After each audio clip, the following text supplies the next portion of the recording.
Bayangkan kita memiliki sebuah kapal pesiar yang sangat mewah. Tanpa navigasi yang tepat, kapal tersebut tidak akan mencapai tujuan akhirnya. Nah, dalam sebuah bisnis, penganggaran produksi merupakan kompas dan peta bagi kita untuk memastikan sumber daya terarah hingga tujuan akhirnya. Dengan begitu akan menghasilkan produksi yang optimal dengan biaya yang terkendali. Nah, maka dari itu, mari kita review bersama mengenai navigasi kita. Yang pertama yaitu pengertian anggaran produksi.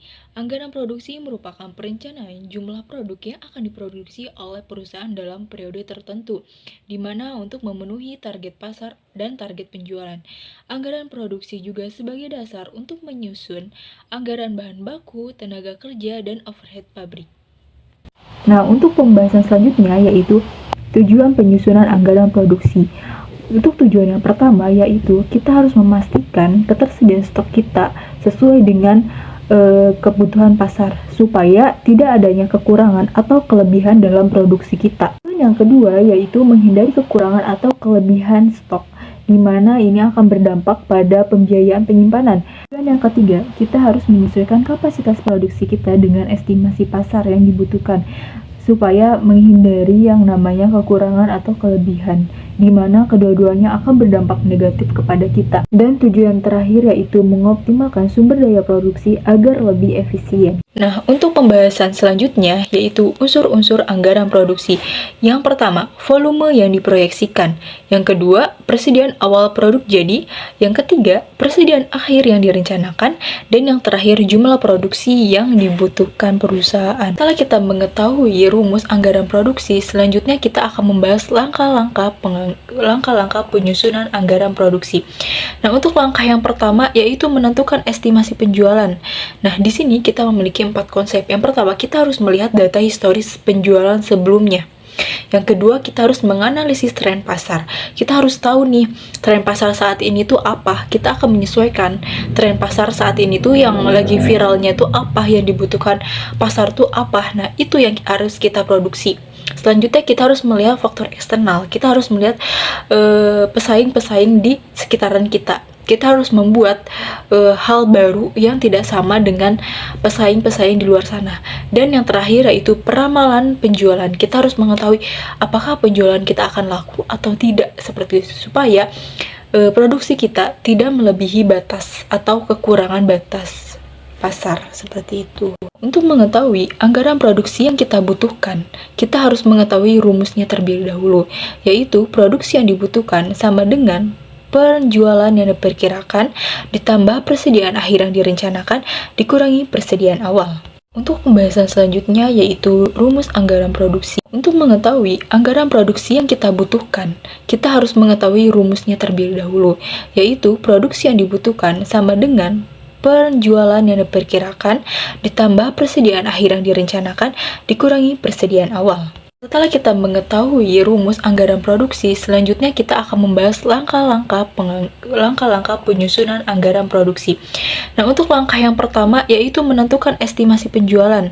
Nah, di sini kita memiliki 4 konsep. Yang pertama, kita harus melihat data historis penjualan sebelumnya. Yang kedua, kita harus menganalisis tren pasar. Kita harus tahu nih, tren pasar saat ini tuh apa. Kita akan menyesuaikan tren pasar saat ini tuh yang lagi viralnya tuh apa, yang dibutuhkan pasar tuh apa. Nah, itu yang harus kita produksi. Selanjutnya kita harus melihat faktor eksternal. Kita harus melihat pesaing-pesaing di sekitaran kita. Kita harus membuat hal baru yang tidak sama dengan pesaing-pesaing di luar sana. Dan yang terakhir yaitu peramalan penjualan. Kita harus mengetahui apakah penjualan kita akan laku atau tidak, seperti itu, supaya produksi kita tidak melebihi batas atau kekurangan. Untuk langkah selanjutnya yaitu menentukan kebijakan persediaan awal dan akhir. Kita harus menentukan produksi awal kita ini mau berapa, mau 100 pieces kah atau 200 pieces kah, begitu. Kita harus sesuai dengan kebutuhan pasar, tetapi kita juga harus menentukan persediaan akhir kita supaya mengatasi namanya kekurangan, dimana ketika penjualan ini kurang dan masih ada pelanggan yang ingin produk kita masih mempunyai persediaan akhir.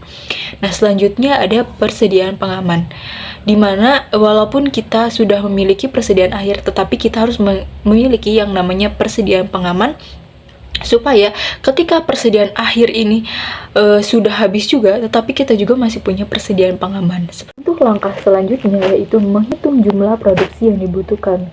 Nah, di sini itu ada dua langkah. Yang pertama, gunakan rumus anggaran produksi yang tadi sudah saya jelaskan.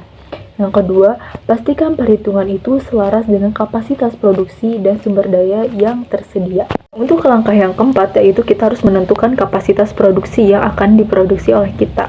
Jadi, jika pasar membutuhkan produksi kita 100 pieces, nah kita sesuaikan produksi awal kita itu di 100 pieces, tetapi kita juga harus menentukan persediaan akhir dan persediaan pengamannya. Tetapi persediaan tersebut tidak boleh terlalu banyak karena kita mengurangi dampak negatif dari terlebihnya. Nah, untuk langkah selanjutnya yaitu menentukan kapasitas produksi. Di sini kita harus menyesuaikan kapasitas kita itu dengan pasar atau kebutuhan yang dibutuhkan oleh pasar gitu. Tidak terlalu banyak dan tidak terlalu kurang disarankannya. Itu melakukan evaluasi dan penyesuaian anggaran produksi. Nah, di sini tuh ada 3 komponen. Yang pertama, kita harus membandingkan realisasi produksi dengan anggaran produksinya. Yang kedua, kita perbaiki proyeksi penjualan dan stok. Yang ketiga, sesuaikan strategi produksinya. Nah, untuk pembahasan yang terakhir yaitu penentuan besarnya persediaan. Yang pertama, kita harus menjaga keseimbangan antara permintaan dan ketersediaan kita. Yang kedua, menghindari kelebihan stok yang akan berdampak negatif kepada perusahaan kita, yaitu kerugian. Yang ketiga, yaitu memastikan ketersediaan stok dapat memenuhi kebutuhan pasar. Mungkin cukup sekian materi navigasi yang bisa saya sampaikan mengenai penganggaran produksi.